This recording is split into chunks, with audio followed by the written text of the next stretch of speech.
الحمد لله الذي أنزل على عبده الكتاب ولم يجعل له عوجا تبارك الذي جعل في السماء بروجا وجعل فيها سراجا وقمرا منيرا وأشهد أن لا إله إلا الله وحده لا شريك له وأشهد أن سيدنا ومولانا محمدا عبده ورسوله أما بعد فأعوذ بالله من الشيطان الرجيم بسم الله الرحمن الرحيم وما أرسلناك إلا رحمة للعالمين صدق الله مولانا العظيم مولاي صل وسلم دائما أبدا وعلى حبيبك خير الخلق كلهم. قابل احترام صدر مجلس، میرے محترم بزرگوں اور عزیز دوستوں، تنظیم اہل سنت والجماعت کے زیر اہتمام و زیر انتظام سالانہ منعقد ہونے والے جلسوں کی یہ کڑی ہے جس میں مجھے اور آپ کو کچھ سننے اور کچھ کہنے کے لیے دعوت دی گئی. اخلاص نیت کے ساتھ اور صدق دل سے یہ دعا کر لیتے ہیں کہ اے ہمارے کریم پروردگار، ہماری آج کی اس مجلس کو، اس کہنے کو، اس سننے کو اپنی بارگاہ میں قبول فرما، اور آج تو قبولیت کچھ اس انداز کی ہو کہ اس کی برکت سے ہم سب کی آج بخشش ہو جائے. سیرت طیبہ کے عنوان سے مختلف مساجد میں مختلف مقامات پر ہر سال تقریبات، جلسے، مجالس منعقد ہوتی ہیں، لیکن یہ عنوان ایک ایسا ہے، نہ بیان کرنے والا کبھی اس پہ اکتایا، نہ مطالعہ کرنے سے کوئی باز آیا، اور نہ ہی کبھی سننے والوں نے تھکاوٹ محسوس کی ہے. جب بھی بیان کیا جائے عنوان وہی ہوتا ہے، لیکن مزہ نیا ہوتا ہے، لذت نہیں ہوتی ہے، خوشبو اور ہوتی ہے. تو اسی نسبت سے ہر سال حاضری ہوتی ہے اور ساتھی سنتے ہیں اور ہم بھی سناتے ہیں، اور زندگی کا ایک حصہ گزر گیا اسی میں. لیکن آج بھی جب اسی عنوان سے کسی کتاب کو کھول کر مطالعہ کرنے بیٹھتے ہیں تو یقین کریں اسی میں کھو جاتے ہیں. جی نہیں چاہتا کتاب چھوڑ کر اٹھنے کو، اور یقیناً میں یہی سمجھتا ہوں کہ سننے والے بھی شاید ایسا ہی محسوس کرتے ہوں گے کہ ذکر نبی کریم صلی اللہ علیہ وسلم ہوتا رہے اور ہم سنتے رہیں. اللہ تبارک و تعالی نے انسانوں کی ہدایت کے لیے 3 مرکز بنائے. 3 مرکز، اور یہ تینوں سے انسان کو ہدایت ملتی ہے. اگر انسان کا تعلق ان تینوں مراکز کے ساتھ مضبوط رہے، قائم رہے، تو وہ انسان ہدایت کے راستے پر چلتا رہتا ہے۔ اگر ان میں سے کسی ایک مرکز سے رابطہ کٹ گیا تو وہ انسان پھر راہ ہدایت سے بھٹک گیا۔ پہلا مرکز ہدایت کا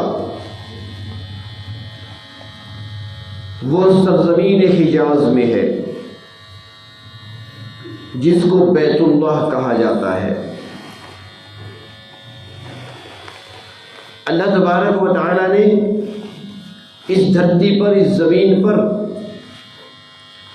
سب سے پہلے مرکز ہدایت انسانیت کے بعد اس زمین پر اللہ تعالیٰ کے خلیفہ انسان اول حضرت آدم علیہ السلام سے اسے تعمیر کرایا، اور عین وسط میں جو زمین کا مرکز تھی، جو جگہ، کیونکہ اللہ تبارک و تعالیٰ نے جب زمین کو بنانے کا اور اس پر مخلوق کو آباد کرنے کا ارادہ فرمایا تو پہلے یہاں پر سارا پانی تھا، وَعَرْشُهُ عَلَى الْمَاءِ، اور پانی کے اوپر اللہ کا عرش تھا۔ جب اللہ رب العزت نے پانی میں خشکی کو پیدا کرنے کا ارادہ فرمایا تو زمین یعنی خشکی کی صورت میں پانی کے اندر ایک بلبلہ سا اٹھا اور ایک اینٹ کے برابر جگہ خشکی کی نمودار ہوئی، اور پھر اسی کے بعد اسی اینٹ جتنی جگہ سے زمین پھیلنا شروع ہوئی۔ تو جس مقام پر پانی میں وہ بلبلہ اٹھا تھا اور خشک جگہ اینٹ کے برابر ظاہر ہوئی تھی اور پھر اسی سے زمین آگے پھیلی ہے، یہ وہی جگہ تھی جہاں پر بیت اللہ قائم ہے۔ پورے عالم کا وسط ہے، درمیان ہے، اور پورے عالم کا مرکز ہے، اور پورے عالم کی اصل ہے۔ ہماری تخلیق مٹی سے، اور مٹی کا مرکز وہ جگہ جہاں پر بیت اللہ ہے۔ تو اللہ تبارک و تعالیٰ نے اس مرکز کو بنوایا حضرت آدم علیہ السلام کے ہاتھوں سے، اور پھر قرآن حکیم میں فرمایا کہ یہ ایسا گھر ہے میرا کہ جسے بنایا گیا انسانوں کے لیے، وضع للناس، بنایا گیا انسانوں کے لیے۔ اللہ وہ کہاں پہ ہے؟ فرمایا للذی ببکہ، جو مکہ میں ہے، اور آگے کیا فرمایا اللہ اس میں کیا ہے؟ فرمایا مبارک و ہدی للعالمین۔ اس میں دو چیزیں ہیں، برکت بھی ہے، ہدایت بھی ہے۔ برکتیں بھی ہیں اور ہدایت بھی ہے۔ کیا فرق ہے اس میں؟ برکت اور ہدایت میں کیا فرق ہے یہ بھی سمجھ لیں۔ بیت اللہ سے دو چیزیں ملتی ہیں، برکت اور ہدایت۔ برکتیں مل گئیں تو دنیا سنور گئی، ہدایت مل گئی تو آخرت سنور گئی۔ برکتوں سے دنیا سنورتی ہے اور ہدایت سے آخرت سنورتی ہے۔ تو برکت کا مرکز بھی بیت اللہ، ہدایت کا مرکز بھی بیت اللہ۔ یا اللہ ہم کمزور لوگ ہیں، ہم میں سے ایسے لوگ بھی ہیں جن کے اندر تڑپ پائی جاتی ہے، طلب ہے، خواہش ہے، آرزو ہے، وہ چاہتے ہیں کہ ہم بھی جائیں، مرکز جو ہے برکتوں کا، مرکز جو ہے ہدایت کا، ہم بھی جا کر لپٹ جائیں اس سے، لیکن اللہ وہ استطاعت نہیں رکھتے، ان کے پاس استطاعت نہیں ہے، وہ جانے کا خرچہ برابر نہیں کر سکتے، ان کے پاس اتنا کرایہ نہیں کہ وہ جا سکے وہاں پر۔ تو اللہ کیا وہ محروم رہیں گے؟ کیا ان کو برکت نہیں ملے گی؟ کیا ان کو ہدایت نہیں ملے گی؟ تو اللہ تبارک و تعالیٰ نے فرمایا کہ نہیں، میں نے ہر کلمہ گو کا رابطہ قائم کر دیا، میں نے دن رات میں 5 نمازیں فرض کی ہیں، اور ہر نماز میں قبلے کی طرف رخ کرنے کو شرط قرار دیا ہے تاکہ سینہ اسی طرف کرے، اگر جا نہیں سکتا تو تصور وہیں پہ ہو، رابطہ قائم رہے گا۔ تو مرکز ہدایت اور مرکز برکت ایک چیز تو بیت اللہ ہے، اور اس کے ساتھ تعلق کو مضبوط رکھیں، اور یہ تعلق مضبوط رہے گا نماز کے ذریعے سے۔ نماز پڑھیں گے ہمارا رخ ہوگا اس طرف، تصور میں ہوگا، جب نیت کریں گے تو کہیں گے منہ خانہ کعبہ شریف کو، تو ایک رابطہ، ایک تعلق رہے گا، تعلق رہے گا تو ہدایت ملے گی، تعلق رہے گا تو برکتیں حاصل ہوگی۔ دوسری چیز ہدایت کی، وہ اللہ تبارک و تعالی نے قرآن حکیم کی صورت میں ایک مرکز بنا دیا اور فرما دیا ذالک الکتاب لا ریب فیہ ھدی للمتقین، اور دوسرے مقام پہ فرمایا ھدی للعالمین، بیت اللہ کے لیے مبارک و ھدی للعالمین، اور قرآن کے لیے ھدی للعالمین، عالموں کے لیے، پورے جہان کے لیے، پوری دنیا میں بسنے والے انسانوں کے لیے دوسرا مرکز ہدایت کا وہ قرآن ہے۔ قرآن کریم سے ہدایت ملتی ہے بشرطے کہ اس کے قریب آیا جائے، اس سے پوچھا جائے۔ قرآن کریم تو ہمیں دعوت دیتا ہے، رب تعالیٰ بار بار فرماتے ہیں آؤ ہدایت ملے گی، اور ہدایت کیسے ملے گی؟ پہلے مجھے پہچانو، میری معرفت حاصل کرو، میرا تعارف حاصل کرو، میں کون ہوں، میں تمہارا رب تو ہوں، تمہارا معبود ہوں، مسجود ہوں، مجھے پہچانو تو صحیح۔ وما قدر اللہ حق قدرہ،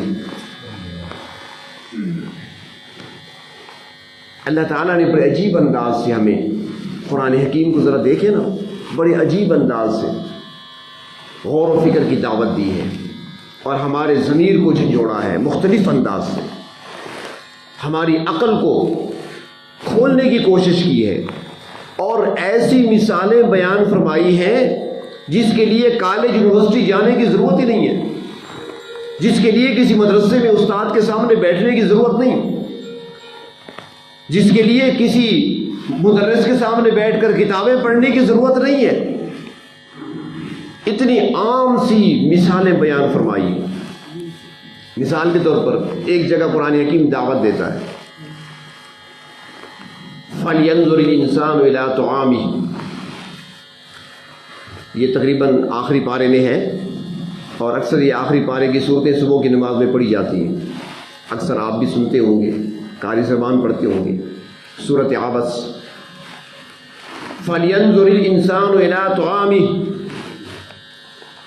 اللہ تعالیٰ دعوت دے رہے ہیں کہ اور کچھ نہیں کر سکتے، تم کتابیں نہیں پڑھ سکتے، مدرسے میں نہیں جا سکتے، علماء کے پاس نہیں بیٹھ سکتے، صلحاء کی محفل میں جانے کا تمہارے پاس ٹائم نہیں ہے، وقت نہیں ہے تمہارے پاس، مجھے پہچاننے کے لیے تم وقت نہیں نکال سکتے، تو اتنا تو کر سکتے ہو نا، جب دسترخوان پہ بیٹھتے ہو کھانے کے لیے اور کھانا دسترخوان پہ لگ گیا تو چند لمحے ذرا غور تو کر سکتے ہو۔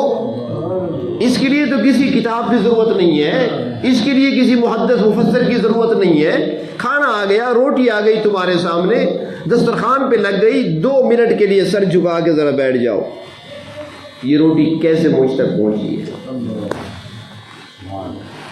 اب ایک ان پڑھ بندہ، دیہاتی بندہ بھی سوچ سکتا ہے، اور اس میں پھر انسان کی سوچ پیچھے کی طرف جائے گی، تصور میں دیکھے گا کہ خاتون خانہ کچن میں روٹی پکا رہی ہے، پھر دیکھے گا کہ آٹا گوندھا جا رہا ہے، پھر وہ تصور میں دیکھے گا کہ چکی پر اسے پیسا جا رہا ہے، پھر دیکھے گا کہ ٹرک سے بوریوں کی صورت میں کوئی انسان اپنے کندھے پر اٹھا کر اندر گودام میں رکھ رہا ہے، اور پھر تصوروں میں دیکھے گا، اس سے پیچھے چلے گا کہ کوئی ایسے انسان بھی ہیں جو سخت گرمی میں، مئی کے مہینے میں دھوپ میں اور سخت لو چل رہی ہے، وہ گندم کو صاف کر رہے ہیں، دانوں کو الگ کیا جا رہا ہے، بھوسا الگ کیا جا رہا ہے، دانوں کو خوشوں سے، بالیوں سے نکالا جا رہا ہے، اور پھر جب آگے سوچے گا تو پھر اس کو نظر آئے گا کہ دسمبر اور جنوری کی سخت سردی میں تہبند باندھے ہوئے، سر پر پگڑی باندھے ہوئے اور اپنا ہتھیار کندھے پہ رکھا ہوا کوئی ٹھنڈ میں کھڑا ہوا پانی دے رہا ہے کھیت کو، اور پھر جب ذرا پیچھے جائے گا تو اس کو نظر آئے گا کہ کسان کھڑا ہے اور گندم اس کے ہاتھوں میں ہے اور زمین میں ڈال رہا ہے۔ انسان کی سوچ یہاں تک جاتی ہے، لیکن اللہ تبارک و تعالیٰ کا مطالبہ اس سے بھی آگے کچھ اور ہے۔ انسان تھوڑا اور سوچ لے، تھوڑا اور سوچ لے کہ کسان بیج ڈال رہا ہے، چاہے وہ چھٹے کے ذریعے ہو چاہے نالی کے ذریعے ہو، بیج ڈال دیا زمین میں، اب جب اس نے بیج ڈالا تو ایک ایک دانہ گندم کا اس نے رکھا نہیں ہے، زمین میں پھینکا ہے، اور ہر دانہ سیدھا نہیں گرا، کوئی دانہ سیدھا گرا ہے، کوئی دانہ الٹا گرا، کوئی دانہ آڑا پڑا ہے تو کوئی ترچھا پڑا ہے، سیدھا کوئی نہیں ہو۔ اور پھر دانے ڈال کر وہ تو گھر جا کر سو گیا۔ اب جو آڑا ترچھا پڑا ہے، اگر پودا نکلے گا، کومپل نکلے گی تو کہاں جائے گی وہ؟ اگر الٹا پڑا ہے تو کومپل نکلے گی تو نیچے کی طرف چلی جائے گی، کسان انتظار کرتا رہے گا، اوپر کچھ نہیں آئے گا۔ فرمایا انسان ذرا یہ بھی سوچ لے وہ کون سی ذات ہے جو زمین میں ڈالے گئے دانوں میں سے ہر دانے کو زمین کی تہ کے اندر سیدھا کر رہی ہے۔ یہ خود بخود تو نہیں ہو رہا، ایک ذات ایسی بھی ہے جو ایک ایک دانے کو سیدھا کر رہی ہے، اور پھر سیدھا کرنے کے بعد اتنی سخت زمین اس نازک اور نرم کومپل کے لیے کس نے ایسی نرم بنا دی کہ اس کا سینہ چیر دیا تاکہ وہ باہر نکل آئے۔ وہ کون سی ذات ہے جو تمہارے لیے تیار کر رہی ہے؟ فَلْيَنْظُرِ الْإِنسَانُ إِلَىٰ طَعَامِهِ، انسان کو چاہیے کھانا کھانے سے پہلے چند لمحے ذرا سوچ لیا کرے کیسے مجھ تک روٹی پہنچی ہے۔ دعوت دیتا ہے قرآن حکیم میں، اور صرف کھانے میں نہیں، تخلیق میں بھی کہتا ہے۔ فَلْيَنْظُرِ الْإِنسَانُ مِمَّا خُلِقَ، سورۃ طارق آخری پارہ، وہاں پر دعوت دی جا رہی ہے چلو بھائی روٹی پہ نہیں سمجھ سکتے تم، اپنے وجود کو دیکھ لو، اپنی تخلیق پہ غور کر لو، تمہارا نقشہ کس نے بنایا، تمہاری یہ صورت کس نے بنائی ہے، تمہیں چلنے کی طاقت کس نے دی ہے، تمہیں دیکھنے کو بصارت کس نے دی ہے، بولنے کو قوت گویائی کس نے دی ہے، تمہارے کانوں کو قوت سماعت کس نے عطا کی ہے، سوچنے اور فکر کرنے کے لیے دماغ تمہیں کس نے عطا کیا ہے، پکڑنے کے لیے ہاتھوں کو قوت کس نے دی ہے۔ جب تم چھوٹے تھے نہ پکڑ سکتے تھے، نہ چل سکتے تھے، نہ خود کھا سکتے تھے، نہ پی سکتے تھے، نہ بول سکتے تھے، نہ ہی سن کر کوئی بات سمجھ سکتے تھے، تو تمہیں جوانی اور شباب تک پہنچانے والی اور تمہیں تربیت تمہاری کرنے والی ذات کون سی ہے؟ فرمایا تھوڑا سا غور کرو، مجھے پہچان لو۔ اور جب رب کی پہچان ہو گئی تو پھر اس سے محبت کرنا آسان ہو جاتا ہے۔ جب کسی کا تعارف حاصل ہو جائے نا، انسان پہچان لے۔ مثلا میں بیٹھا ہوں یہاں پر، آپ سارے حضرات بیٹھے ہیں، ایک آدمی آ کر مجھ سے ہاتھ ملاتا ہے اور پھر میں اسے ہاتھ ملا لیتا ہوں، اور جب وہ مجھے کہے گا مجھے پہچانا نہیں، میں آپ کے والد صاحب کے پاس آیا کرتا تھا، اس کا دوست ہوں، تو پھر کیا خیال ہے میں کھڑے ہو کر دوبارہ سینے سے لگاؤں گا؟ ایسے ہے نا، آپ بھی ایسے کریں، کیوں کہ پہلے تعارف نہیں تھا، اب تعارف ہو گیا۔ تو بندہ جب رب کے ساتھ تعارف حاصل کر لیتا ہے، رب کو پہچان لیتا ہے، تو محبت کا انداز بدل جاتا ہے، پھر عبادت کی لذت کچھ اور ہوا کرتی ہے، پھر عبادت کے مزے کچھ اور ہوا کرتے ہیں۔ تو اللہ تبارک و تعالیٰ نے ہدایت کے لیے مرکز بنایا قرآن حکیم کو کہ آؤ اس سے ہدایت حاصل کرو، اسی میں سے تمہیں پروردگار عالم کی معرفت ملے گی، اسی کے اندر تمہیں زندگی گزارنے کا ڈھنگ ملے گا۔ میرا عنوان وہ نہیں ہے، ورنہ مسلمان پہ کافی آگے نکل جائیں گے، اس لیے میں اپنے ٹرن لے رہا ہوں، واپس آ رہا ہوں اپنے عنوان کی طرف۔ تو قرآن حکیم کے اندر ایسی کتاب ہے، ایک ماں اپنے سفر کرنے والے بیٹے کو سمجھاتی ہے نا، بیٹا سفر پہ جا رہا ہے، لاہور جا رہا ہے، اب ماں کے اندر شفقت پائی جاتی ہے، اولاد کے لیے محبت پائی جاتی ہے۔ ماں نے خود لاہور کا سفر کبھی نہیں کیا، یہ آپ جانتے ہوں گے، آپ نے بھی دیکھا ہوگا، سب کے ساتھ یہ واقعہ پیش آیا ہوگا۔ مجھے تو ماں اب تک کہتی ہے، اپنی والدہ مجھے اب بھی کہتی ہیں، کوئی بات ایسے ہو تو کہتی ہیں تمہیں خاک سمجھ آتی ہے، کل پیدا ہو رہے تھے آپ آج مجھے سمجھانے لگی ہو۔ میں کہتا ہوں جی آپ ٹھیک کہہ رہے ہیں، اب انہوں نے کون سے سفر کیے ہیں، کون سی دنیا دیکھی ہے، لیکن ماننی پڑتی ہے، ماں ہے نا، وہ شفقت ہے۔ تو بیٹا لاہور جا رہا ہے تو ماں سمجھاتی ہے بیٹا خیال کرنا، میں نے سنا ہوا ہے کہ آج کل لوگ گاڑی میں جو ہے کوئی چیز کھانے کی دے دیتے ہیں، اس میں نشہ ہوتا ہے، بندہ بے ہوش ہو جاتا ہے تو سب کچھ خالی کر لیتے ہیں، خیال کرنا کسی کے ہاتھ سے کوئی چیز نہ لینا، یہ مائیں نصیحت کرتی ہیں بچوں کو۔ بچہ جوان ہے، کاروباری ہے، وہ آتا جاتا ہے، سفر کرتا ہے، تجربہ ہے، لیکن ماں کے آگے سر جوڑ کے بیٹھا ہوتا ہے، ٹھیک ہے، راستے میں چائے نہیں پینا، خیال کرنا فلاں چیز نہیں کھانا پیٹ خراب ہو جائے گا، فلاں چیز نہ کھانا، ایسے بندے کے ساتھ ہاتھ نہ ملانا، فلاں جگہ پہ نہ جانا، ساری سمجھا رہی ہے اس کی۔ کیا وجہ ہے؟ شفقت ہے۔ یقین جانیے اتنی شفقت و محبت سے سفر کرنے کے لیے ماں نہیں سمجھا سکتی جتنے دنیا میں بھیجنے والے پروردگار نے اپنی کتاب میں ہمیں سمجھایا ہے، شفقت اور محبت کے انداز سے۔ خیال کرنا میرے بندو، یہ کام تم نے نہیں کرنا، یہ کام تم نے نہیں کرنا، رشوت تم نے نہیں لینی، سود تم نے نہیں کھانا، خنزیر کا گوشت نہیں کھانا، غیر اللہ کے نام پر ذبح کی ہوئی چیز کو نہیں کھانا، تم نے مردار کو نہیں کھانا۔ کیا ہے اس کے اندر؟ نقصان ہے، انسان کا اپنا نقصان ہے۔ یہ مردار جو ہے نا، ایک تو ہم ذبح کرتے ہیں نا، حلال ہے وہ۔ ایک اگر کوئی جانور ہے حلال، لیکن مر گیا، ذبح نہیں کیا، چھت سے گرا مر گیا، پانی میں ڈوب کر مر گیا، تو مردار اسے کہتی ہیں۔ تھا تو حلال، بکری تھی، بھیڑ تھی، لیکن مر گئی ذبح کیے بغیر، تو مردار ہے۔ تو اب ہمیں روکا گیا وہ نہیں کھانا۔ میتا کہا گیا اس قرآن کی، میتا، کہ میتا تم نے نہیں کھانا، مردار نہیں کھانا۔ اس میں کیا ہے؟ نقصان ہمارا ہے، جسمانی نقصان بھی ہے، روحانی نقصان بھی ہے۔ تو اللہ نے بتایا یہ چیز نہیں کھانی، تمہارا نقصان ہو جائے گا، یہ چیز استعمال نہیں کرنی، تمہارا نقصان ہوگا، تم نے یہ کام نہیں کرنا، تم نے یہ کام کرنا ہے۔ ڈرایا بھی ہے شفقت سے، اور ساتھ بڑا عجیب انداز ہے قرآن کو ذرا پڑھتے وقت تھوڑی دیر سوچا کریں، کتنی محبت کرتے ہیں پروردگار عالم ہم سے، اور ہم کتنے نالائق ہیں اس رب کو بھلا بیٹھے ہیں۔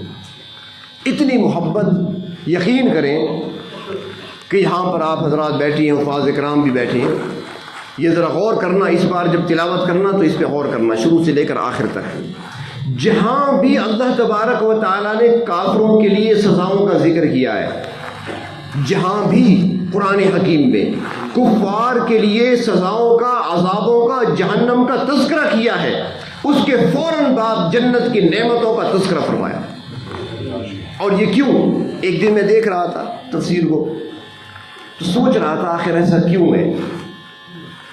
تو پھر مجھے خیال آیا، اور خیال آیا نہیں، خیال لایا جاتا ہے کہ اللہ تبارک و تعالیٰ بندوں پر بڑے شفیق ہے، رؤوف الرحیم ہے، رؤوف شفقت کرنے والے، رحیم مہربانی کرنے والے، بہت شفیق ہیں، بہت شفقت کرنے والے۔ ماں سے بڑھ کر عذاب کا بیان ہوتا ہے، جہنم کا تذکرہ ہوتا ہے، جہنم کی سزاؤں کا ذکر ہوتا ہے، جہنم میں زقوم کا ذکر ہوتا ہے، جہنم میں کھولتے ہوئے پانی کا ذکر ہوتا ہے، تو فوراً بعد جنت کی نعمتوں کا تذکرہ ہوتا ہے، کہیں میرے بندے گھبرا نہ جائیں۔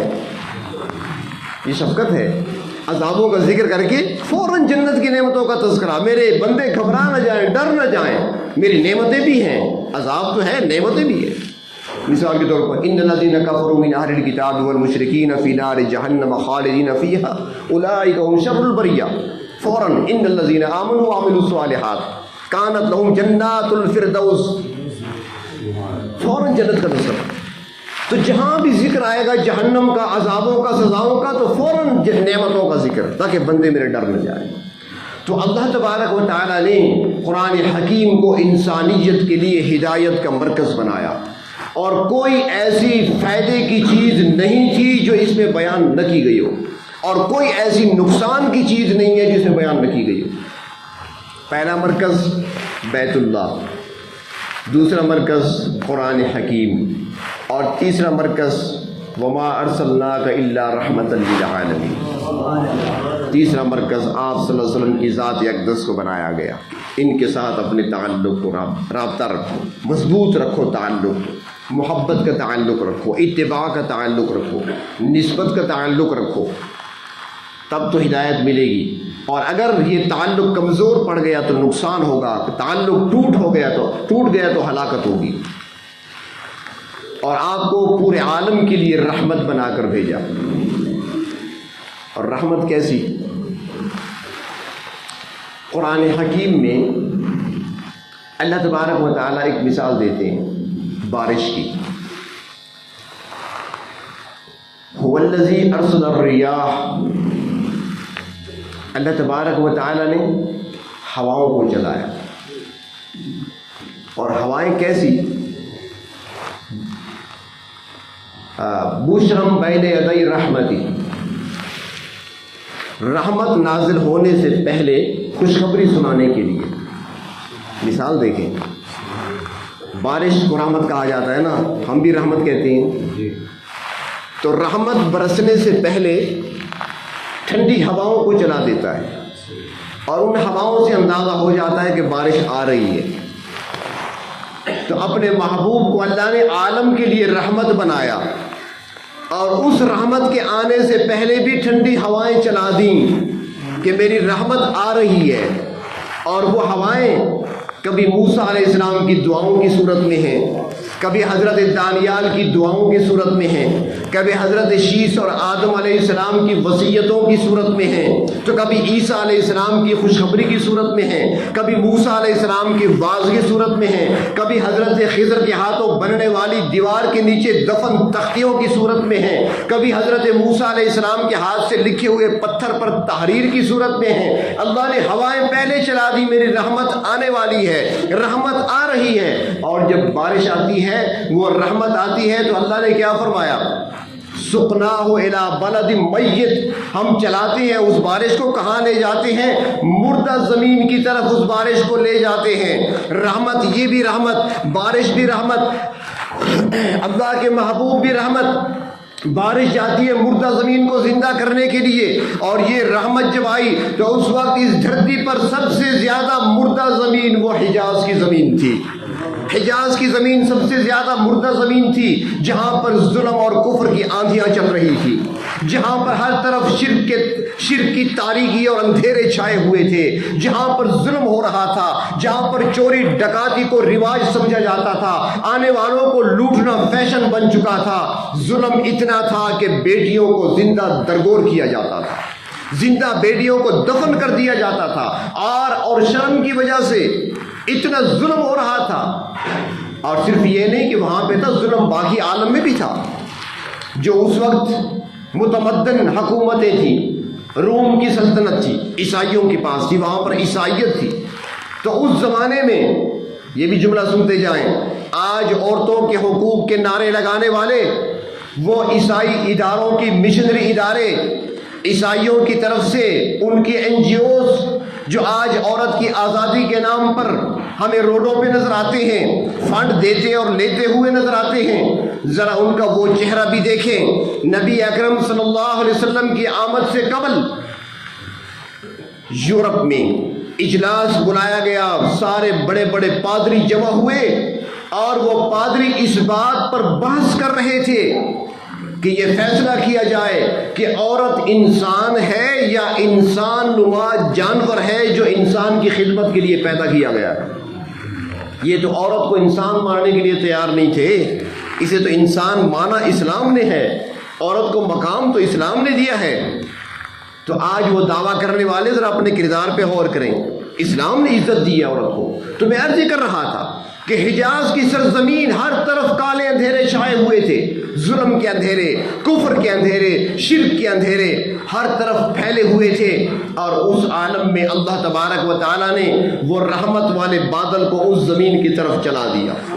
جس طرح بارش کی مثال دی، سقناہ الی بلد میت، مردہ زمین کی طرف بادلوں کو چلایا جاتا ہے. اللہ رب العزت نے اپنے رحمت والے پیغمبر کو، اس رحمت کو، اس بادل کو، اس گھٹا کو حجاز کی سرزمین کی طرف چلا دیا. اور پھر جب وہ بادل آئے وہاں پر برسنا شروع ہوئے، وہ بادل وہاں پر برسے، یعنی نبی رحمت وہاں پر اپنی رحمت جب لٹانے لگے، تو جس طرح مردہ زمین کی طرف بارش کی صورت میں رحمت آتی ہے، برستی ہے وہاں پر، تو پھر زمین میں سبزہ نکلتا ہے، باغ لہلہاتے ہیں اور درختوں پر پھل لگتے ہیں، پودوں پر پھول لگتے ہیں. کہیں گلاب نظر آتا ہے، کہیں چمیلی نظر آتی ہے، تو کہیں پر ہمیں آم نظر آتے ہیں، کہیں سیب نظر آتے ہیں، کہیں پر انگوروں کی بیلیں نظر آتی ہیں، کہیں پر کھجوروں کے خوشے لٹکتے ہوئے نظر آتے ہیں. بارش برسی ہے، باغ لہلہا رہا ہے، کھیت لہلہا رہے ہیں. نبی رحمت بن کر تشریف لائے حجاز کی سرزمین پر، آپ کی رحمت برسی، وہاں بھی پھول نکلے، کوئی ابو بکر کی صورت میں، کوئی عمر کی صورت میں، کوئی عثمان کی صورت میں، کوئی علی کی صورت میں. وہ رحمت برسی. آپ کہیں گے کہ پھر ابو جہل بھی تو تھا. ہاں میں یہ کہوں گا ٹھیک ہے، لیکن جہاں بارش برستی ہے وہاں پتھر بھی تو ہوتے ہیں، وہاں کچھ نہیں ہوا کرتا. کچھ زمین شور والی ہوتی ہے، وہاں بھی کچھ نہیں نکلتا. کچھ زمین خراب ہوتی ہے، وہاں بھی کچھ نہیں نکلتا. تو جو خراب زمین تھی، پتھر تھے پہلے سے ہی، وہاں پر تو کچھ نہیں نکلا. جہاں تھوڑی سی زمین نرم تھی، رحمت کے چھینٹے پڑے تو پھول بن کر ظاہر ہوئے. اور پھر رحمت بھی ایسی، کیونکہ یہ رحمت دلوں میں برسی. یہ رحمت دلوں پہ برسی، مرکز دل تھے انسانی دلوں پر، اور پھر یہ رحمت برسی، دنیا نے نظارہ دیکھا، دنیا نے نظارہ دیکھا، اور آج تک دنیا اس بات پر حیران ہے کہ وہ لوگ جو بچیوں کو زندہ دفن کیا کرتے تھے، جو بچی کو اپنے گھر میں چلتا پھرتا دیکھنا گوارا نہیں کرتے تھے، وہ بچی کے پیدائش پر اس کے چہرہ سیاہ ہو جاتا تھا اور اس کو غم و اندوہ میں وہ ڈوب جاتا تھا، وَهُوَ کظیم، قرآن حکیم میں آتا ہے وہ غم میں ڈوب جاتا، میری بیٹی پیدا ہوئی، آر سمجھتے تھے۔ اور پھر وہی لوگ تھے کہ نبی اکرم صلی اللہ علیہ وسلم بیٹھے ہیں، ایک بچی آ رہی ہے سامنے سے، اور کون ہے بچی؟ حضرت حمزہ کی بیٹی ہے۔ حضرت حمزہ شہید ہو چکے احد کے میدان میں، چھوٹی بچی حضرت حمزہ کی دوڑتی ہوئی اللہ کے رسول کی خدمت میں آئی، تین طرف سے آوازیں آئیں، ایک طرف سے آواز آئی یا رسول اللہ بچی میرے حوالے کر دو، میں چچا لگتا ہوں، میں سنبھالوں گا۔ علی المرتضیٰ کھڑے ہوتے، یا رسول اللہ ان کو نہ دیں، مجھے دیں، حمزہ میرے چچا تھے، میرے چچا کی بیٹی ہے، مجھے دے دیں۔ حضرت جعفر کھڑے ہوئے، اللہ کے رسول ان کو نہ دیں، میرے حوالے کریں، کیونکہ میری جو زوجہ ہے وہ اس کی خالہ ہے۔ آپ نے فرمایا کہ ہاں خالہ جو ہے ماں کے برابر ہوتی ہے، جعفر کو دے دو، وہ اس کی پرورش کرے گا۔ ایک وہ وقت تھا جو بچی کو زندہ برداشت نہیں کرتے تھے، ایک وہ وقت ہے جو بچی کو پالنے اور اس کی پرورش کے لیے آپس میں لڑ رہے ہیں۔ ایسی رحمت برسی۔ ایک وہ لوگ تھے جو پانی پینے اور پلانے پر لڑا کرتے تھے، جھگڑے ہوا کرتے تھے، صدیوں تک جنگ جاری رہتی تھی۔ مولانا حالی کہتے ہیں نا، کبھی پانی پینے پلانے پہ جھگڑا، کبھی گھوڑا آگے بڑھانے پہ جھگڑا، جھگڑے ہوا کرتے تھے ان کے۔ لیکن ایک وہ وقت سورج نے منظر دیکھا، آسمان و زمین نے منظر دیکھا کہ میدان جہاد کے اندر 3 جوان زخمی حالت میں پڑے ہیں، معمولی زخم نہیں آئے، روح یہاں تک پہنچ چکی ہے۔ پانی پلانے والا آیا، اس نے دیکھا کہ جلدی سے پانی کے گھونٹ اس کے منہ میں ڈالوں، دنیا چھوڑنے والا ہے۔ وہ جو ہی مشکیزہ لایا پانی کا، اس نے اشارہ کیا مجھے نہ پلاؤ، میرا بھائی زیادہ پیاسا ہوگا، اس کو پلاؤ۔ یہ اس کے پاس دوڑ کر جاتے ہیں، اس نے کہا مجھے نہ پلاؤ۔ آپ بتائیں موت کے وقت کی پیاس معمولی بات ہے؟ دریا پلا دیا جائے، موت کے وقت پیاس نہیں بجھا کرتی، لیکن وہ اپنے پر اب دوسرے کو ترجیح دے رہے ہیں۔ وہ جو پانی کے قطروں پہ لڑا کرتے تھے، آج اپنے پر دوسرے کو ترجیح دی جا رہی۔ وہ کہتے ہیں اس کو پلاؤ۔ جب وہ تیسرے کے پاس پہنچا تو اس کی روح پرواز کر چکی تھی، وہ دوڑا ہوا دوسرے کے پاس آیا، وہ بھی شہید ہو چکا تھا، وہ پہلے کے پاس پہنچا تو وہ بھی شہید ہو چکا تھا۔ بغیر پانی پیے چلے گئے، لیکن اپنے پر دوسرے کو ترجیح دینے والے۔ ایسی رحمت برسی، اللہ کے محبوب صلی اللہ علیہ وسلم رحمت للعالمین بن کر تشریف لائے، اور ایسی رحمت بن کر آپ برسے ان کے دلوں پر کہ وہ جو ظالم تھے، وہ جو ڈاکو تھے، ان کو اللہ کے رسول نے پھر رہبر اور رہنما بنا دیا۔ وہ لوگ جو دوسروں کو لوٹا کرتے تھے، جن کے ہاں امن نام کی چیز کوئی نہ تھی، جن کے ہاں کوئی آ کر سکون نہیں پاتا تھا، جن کے ہاں آ کر کسی کو کہیں پر سکون نظر ہی نہیں آتا تھا، وہ لوگ ایسے بن گئے کہ اللہ کے محبوب کو اعلان کرنا پڑا، اصحابی کالنجوم بأی مقتدیتم اہتدیتم، یہ سارے ستارے ہیں، جس کا دامن پکڑ لو جنت پہنچا دے گا۔ سارے کے سارے ستارے بن گئے، ایسی رحمت برسی وہاں پر۔ اور آپ رحمت، ہمارے لیے بھی رحمت، پوری امت کے لیے رحمت، کائنات کے لیے رحمت، دشمنوں کے لیے بھی رحمت، دوستوں کے لیے بھی رحمت۔ لہو لہان ہے جسم، زخموں سے چور ہے جسم، تھکاوٹ اپنی جگہ، سابقہ غم اپنی جگہ، تکلیف اپنی جگہ۔ اس حال میں، پریشانی کے عالم میں، پانی پلانے والا کوئی نہیں، بھوک ہے تو کچھ کھلانے والا کوئی نہیں، سفر ہے، مسافری ہے، لہو لہان ہے۔ اس پریشانی کے عالم میں جبریل امین آتے ہیں، ہمدرد بن کے آتے ہیں۔ اللہ کے محبوب، میں آج اکیلا نہیں آیا، میرے ساتھ پہاڑوں کا نگران فرشتہ آیا ہے۔ وہ فرشتہ میرے ساتھ ہے جس کے ذمے پہاڑوں کی ڈیوٹی ہے، اور وہ خود نہیں آیا، اللہ سے اجازت لے کر آیا ہے۔ آپ سے اجازت طلب کرنی ہے۔ ہم نے اللہ سے اجازت لی، رب العالمین نے فرمایا کہ رحمت للعالمین سے پہلے پوچھ لو وہ کیا کہتے ہیں، آپ اجازت دیں۔ آپ نے فرمایا اجازت کس چیز کی؟ وہ عرض کرنے لگے جو آپ پہ ظلم ہوا، جو آپ کو ستایا جاتا ہے، جو آپ کو تکلیف پہنچائی جاتی ہے، آپ کا لہو لہان جسم ہم نے دیکھ لیا، آپ نے جو گفتگو ان سے کی مہذب گفتگو وہ بھی سن لی گئی، جو ان کی گستاخیاں تھی وہ بھی سنی گئی ہیں۔ ہم آئے ہیں، ہم سے برداشت نہیں ہوتا، یہ پہاڑوں والا فرشتہ اجازت لینے آیا ہے، آپ اجازت دیں۔ مکہ دو پہاڑوں کے درمیان ہے، دونوں پہاڑوں پر ملا کر ان کی چٹنی بنا دی جائے، ان کا قیمہ بنا دیا جائے، اجازت دیں۔ اللہ کے محبوب نے فرمایا کہ اجازت نہیں دے سکتا، میں سزائیں دینے کے لیے نہیں آیا، میں تو رحمت بن کر برسنے کے لیے آیا ہوں۔ میں تو دعائیں دے سکتا ہوں، میرے ہاں بد دعائیں کوئی نہیں ہیں، میرے ہاں سزائیں نہیں ہیں۔ میں کسی کو ستانے کے لیے نہیں آیا، میں ستانے والوں کو دعائیں دینے کے لیے آیا ہوں، اور دعائیں بھی ایسی کہ آپ نے ایک موقع پر حضرت سودا رضی اللہ تعالی عنہ ام المومنین ہے، ایک مرتبہ ایک قیدی آیا تو قیدی کو حضرت سودا کے حوالے کر دیا، بندہ ہوا تھا، رسیوں میں جکڑا ہوا۔ حضرت سودا رضی اللہ تعالی عنہ کافی بڑی عمر کی خاتون تھی، انہوں نے شادی بڑی عمر میں کی تھی، نبی اکرم صلی اللہ علیہ وسلم کے ساتھ نکاح ہوا تھا، کافی بڑی عمر کی تھی۔ تو اب وہ قیدی بندہ ہوا ہے لیکن بڑا شور مچا رہا ہے، رو رہا ہے، چلا رہا ہے، شور مچا رہا ہے۔ حضرت سودا نے پوچھا کیا ہوا ہے تمہیں؟ اس نے کہا بڑی سخت رسیاں باندھی گئی ہیں، بڑی تکلیف میں ہوں، تھوڑی سی اگر رسی میری ڈھیلی کر دی جائے۔ حضرت سودا رضی اللہ تعالیٰ کو ترس آ گیا، تو انہوں نے ان کی رسیاں ڈھیلی کر دی۔ اس کا تو بہانا تھا، رسیاں ڈھیلی ہوئی ہیں تو چلی آئیں۔ تو اس نے کیا ڈھیلی رسیوں سے اپنے ہاتھ وغیرہ چھڑائے، پاؤں کھولے اور بھاگ گئے۔ اللہ کے رسول صلی اللہ علیہ وسلم کو پتہ چلا تو آپ گھر تشریف لائے، حضرت سودا سے پوچھا کہ وہ قیدی کہاں گیا؟ انہوں نے سارا واقعہ سنا ہے، میں نے رسیاں ڈھیلی کی، وہ رو رہا تھا، پریشان تھا، تو میں نے کہا بیچارہ تکلیف میں ہے، میں نے رسیاں ڈھیلی کی، وہ تو بھاگ گیا۔ اللہ کے رسول نے یہاں پر جملہ فرمایا، اللہ اس کے ہاتھ توڑ دے، اس کے ہاتھ توڑ دے، اللہم اقطع، توڑ دیا اللہ اس کے ہاتھ۔ حدیث شریف میں آتا ہے حضرت سودا رضی اللہ تعالیٰ عنہ پریشان ہو گئی، کبھی اس ہاتھ کو دیکھتی ہیں ٹوٹا تو نہیں ابھی ٹھیک ہے، پھر اس کو دیکھتی ہیں ٹوٹا تو نہیں، کیونکہ اللہ کے نبی کی زبان سے نکلا ہوا جملہ ہے، مذاق تو نہیں ہے، یقین تھا آپ جو کہتی ہیں ہو جاتا ہے۔ پھر اس ہاتھ کو دیکھتی ہیں ٹوٹا تو نہیں ٹوٹا ابھی، پھر اس کو اللہ کے رسول نے دیکھ لیا، مسکرا دیے، فرمایا کیا دیکھ رہی ہو بار بار؟ اس نے کہا آپ نے جو کہا اللہ اس کے ہاتھ توڑ دیا، اب دیکھ رہی ہو کون سا ٹوٹتا ہے؟ اللہ کے رسول نے فرمایا نہیں ٹوٹے گا۔ انہوں نے کہا کیوں، آپ نے بدعا نہیں فرمائی؟ فرمایا نہیں، میں نے اللہ تبارک و تعالیٰ کے ساتھ اللہ تعالیٰ سے میں نے درخواست کی تھی اور قبول ہو گئی۔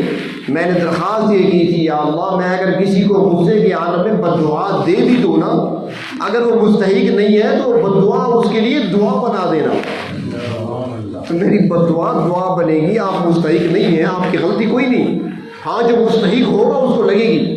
جیسے ایک مرتبہ ایک شخص بیٹھا تھا، بائیں ہاتھ سے کھا رہا تھا، اللہ کے رسول تشریف لائے، فرمایا کہ دائیں ہاتھ سے کھاؤ۔ اس نے کہا میرا دائیں ہاتھ نہیں اٹھتا، دائیں ہاتھ میرا اٹھتا نہیں ہے، تکبر کی وجہ سے کہا۔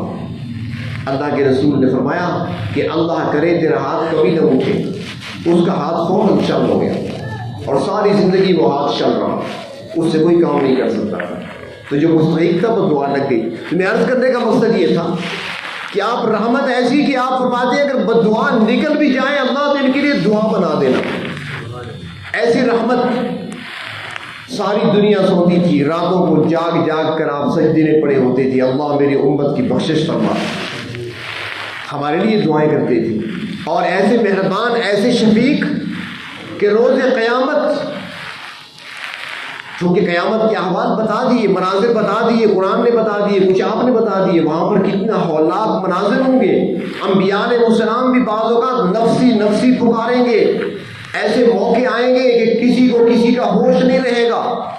فرمایا کہ جہنم سے 70,000 زنجیریں نکلیں گی، 70,000 زنجیریں، اور ہر زنجیر کو گھسیٹنے والے 70,000 فرشتے ہوں گے۔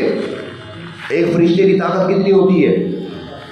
ایک پر پہ زمین کو اٹھایا تھا، لے جا کر اوپر الٹا پھینک دیا تھا، معمولی طاقت نہیں فرشتوں کی، طاقتور ہیں، اور 70,000 فرشتے ایک زنجیر کو کھینچ رہے ہیں، تو بتائیں زنجیر کیسی ہوگی؟ فرمایا کہ جب یہ زنجیریں کھینچی جا رہی ہوں گی اس وقت ایسا ہولناک منظر ہوگا کہ نبی بھی وہاں پر نفسی نفسی پکاریں گے. ہر شخص کہے گا اللہ بس میری جان بچ جائے. لیکن اللہ کے محبوب نے فرمایا کہ اس موقع پر اگر میری ضرورت پیش آ جائے تو میں تمہیں بتا دیتا ہوں, مجھے تلاش کر لینا, میں تمہیں مل جاؤں گا. پتہ بتا دیا کہ یا میں تمہیں حوض کوثر پہ ملوں گا, یا میں تمہیں پل صراط پہ ملوں گا, یا پھر تیسری جگہ فرمایا اپنی امت کے گناہ گاروں کے تلتے ہوئے اعمال کو دیکھتا ہوا میزان پہ ملوں گا. یہ 3 جگہ بتا دی.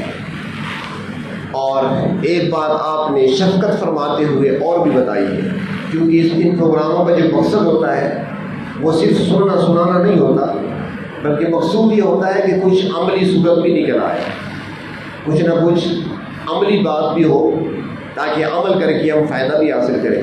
کیونکہ نسبتیں جو ہے ہماری, اور یہ مرکز ہدایت کا ہے ہمارے لیے, تو اس مرکز کے ساتھ ہمارا ایک جوڑ بھی تو قائم ہو جائے نا. اللہ کے محبوب صلی اللہ علیہ وسلم نے ایک موقع پر ارشاد فرمایا, ایک حدیث شریف ہے اور یہ کوئی ضعیف حدیث نہیں ہے. کچھ لوگ ہوتے ہیں نا ہر ایک بات پہ اتنا ضعیف حدیث ہے, اب پتہ نہیں اس ضعیف کا معنی کیا لیتے ہیں. انہوں نے یہ ضعیف مرد دیکھے ہوئے ہیں جو 80-90 سال کے ہوتے ہیں, صوفی کے ساتھ چل رہے ہوتے ہیں, سمجھتے ہیں حدیث بھی ایسی ہوتی ہے, ضعیف ہے. یہ ضعیف نہیں ہے, مسلم شریف کی حدیث ہے, مضبوط حدیث ہے. فرمایا کہ جنت میں ایک مقام ہے, اللہ کے رسول نے فرمایا جنت میں ایک مقام ہے اور اس مقام کا نام ہے وسیلہ. جنت میں صرف ایک مقام ہے, یہ نہیں کہ ہر جنت میں ایک نہیں, ایک ہی ہے بس. ساری جنتوں میں 100 جنتیں ہیں نا, ساری جنتوں میں ایک ہی مقام ہے, وسیلہ. اور فرمایا کہ وہ اللہ کے ایک بندے کو ملے گا. ایک جگہ ہے, مقام ایک ہی ہے, تو ایک کو ہی ملے گا. تو آپ سمجھ گئے ہوں گے کس کو ملے گا, سمجھ گئے نا سارے, بتانے کی ضرورت نہیں ہوتی, سمجھ گئے نا. پیچھے والے حضرات سمجھ گئے کہ ایک ہی مقام ہے جنت میں اور ایک بندے کو ملے گا, تو بندہ کون ہوگا, سارے سمجھ گئے نا. بس یہی بات ثابت کر رہی ہے کہ ہم سب کا قلبی تعلق قائم ہے اس مرکز کے ساتھ. اسی بات سے یہ ثابت ہو رہا ہے کہ ہم سب کا تعلق قائم ہے. وہ بتایا نہیں ہے میں نے, اور پہلے سے سارے سمجھ گئے, جبکہ حدیث بھی آپ نے نہیں پڑھی. پہلے آپ نے تو نہیں پڑھی ہوئی حدیث, لیکن آپ سمجھ گئے. تو اس کا مقصد یہ ہے کہ ہمارا قلبی تعلق مرکز کے ساتھ قائم ہے. اللہ تعالیٰ اس کو مرتے دم تک قائم رکھے. تو آپ نے فرمایا کہ ایک مقام ہے وسیلہ, اور مقام ایک ہے تو ایک بندے کو ملے گا. اور پھر فرمایا کہ امید کرتا ہوں کہ وہ بندہ میں ہوں گا. آپ سب تواضعاً ایسی بات کہا کرتے تھے, یعنی عاجزی ان کے ساری کی وجہ سے. بتایا تو میں نے بعد میں, ہر مسلمان سمجھ جاتا ہے کہ وہ کون ہو سکتا ہے. وہ عبداللہ کا یتیم ہو سکتا ہے, حضرت آمنہ کا لخت جگر ہو سکتا ہے, عبد المطلب کا بھتیجا ہو سکتا ہے, عبد المطلب کا پوتا ہو سکتا ہے, ابو طالب کا بھتیجا ہو سکتا ہے, اور کون ہو سکتا ہے. تو فرمایا کہ ایک ہی مقام ہے, ایک ہی بندے کو ملے گا, اور میں امید کرتا ہوں کہ وہ مجھے ملے گا. اور پھر آگے فرمایا, شفقت کتنی ہے. فرمایا کہ جو آدمی اذان سن کر اذان کا جواب دیتا ہے, جو کلمات کہے جاتے ہیں اذان کے, وہ کلمات دہراتا ہے. البتہ حی علی الصلاۃ حی علی الفلاح, اس پر لا حول ولا قوۃ الا باللہ. اور صبح کی نماز میں الصلاۃ خیر من النوم, وہاں پر صدقت و بررت, باقی کلمات وہی. تو جو جواب دیتا ہے, اور جواب دینے کے بعد اذان مکمل ہو گئی, فرمایا کہ درود شریف پڑھتا ہے اور میرے لیے وسیلے کی دعا کرتا ہے. اللہم رب هذه الدعوة التامة والصلاة القائمة آت محمدا, یہ دعا ہے. فرمایا کہ میرے لیے وسیلہ, وہ مقام حاصل کرنے کی میرے لیے دعا کرتا ہے. تو کیا فرمایا؟ فرمایا کہ میں اس کے لیے جنت کی درخواست کرنا مجھ پر واجب ہو گیا. اس سے بڑی ضمانت ہو سکتی ہے. میں کہ میری ذمہ ہو گئی, میں اسے جنت پہنچاؤں گا. میرے لیے سوال کرے وسیلے کا اس کی جنت واجب ہو گئی اس پر. اتنی بڑی بات آپ صلی اللہ علیہ وسلم نے کہہ دی. کیا تھی یہ امت کے لیے آپ کی رحمت ہی تو تھی. اسی کا نام تو رحمت ہے. آپ کوئی اگر نہ کرے اور محروم رہ جائے تو پھر قصور اپنا ہی تو ہو سکتا ہے. یہ تو آسان ہے, آپ کریں گے نا سارے. عہد کر لیں آج سے کہ ہر اذان کے بعد, اذان کے وقت خاموش رہنا ہے. اذان کا ادب بھی کرنا چاہیے, اللہ کے نام کا ادب بھی ہونا چاہیے. اور ادب تو پہلی سیڑھی ہے. بے ادبی سے نقصان ہو جاتا ہے. زبیدہ خاتون کے بارے میں آتا ہے, ہارون رشید بادشاہ کی بیوی تھی. عباسیہ دور کا حکمران ہے ہارون رشید. معمولی بادشاہ نہیں, آدھی دنیا پر حکومت کر رہا تھا. کہتے ہیں کہ جب بادل اٹھا کرتے تھے تو دیکھتا تھا بادلوں کو اور کہا کرتا تھا, اے بادلوں جہاں تمہارا جی چاہے برسو, لیکن یاد رکھو جہاں بھی برسو گی حکومت میری ہوگی. لمبی چوڑی حکومت کی, آدھی دنیا کا حکمران تھا. اس کی بیوی ہے اور اس نے بڑا کام کیا, بڑی خدمت کی ہے. اس کے بارے میں آتا ہے کہ وہ ایسی ترتیب اس نے بنائی تھی کہ اس کے محل میں 24 گھنٹے قرآن پاک کی تلاوت جاری رہتی تھی. 24 گھنٹے ڈیوٹیاں لگائی تھی. 4 5 خواتین رکھی ہوئی تھی. وہ 5 عورتیں آتی یا 6 آتی 7 آتی بیٹھ جاتی. انہوں نے اتنا ٹائم پڑھنا ہے. اس کے بعد ان کی چھٹی اور ٹیم آ جاتی, وہ بیٹھ جاتی. اس کے بعد تیسری آ جاتی. اس طرح رات اور دن مسلسل تلاوت جاری رہتی.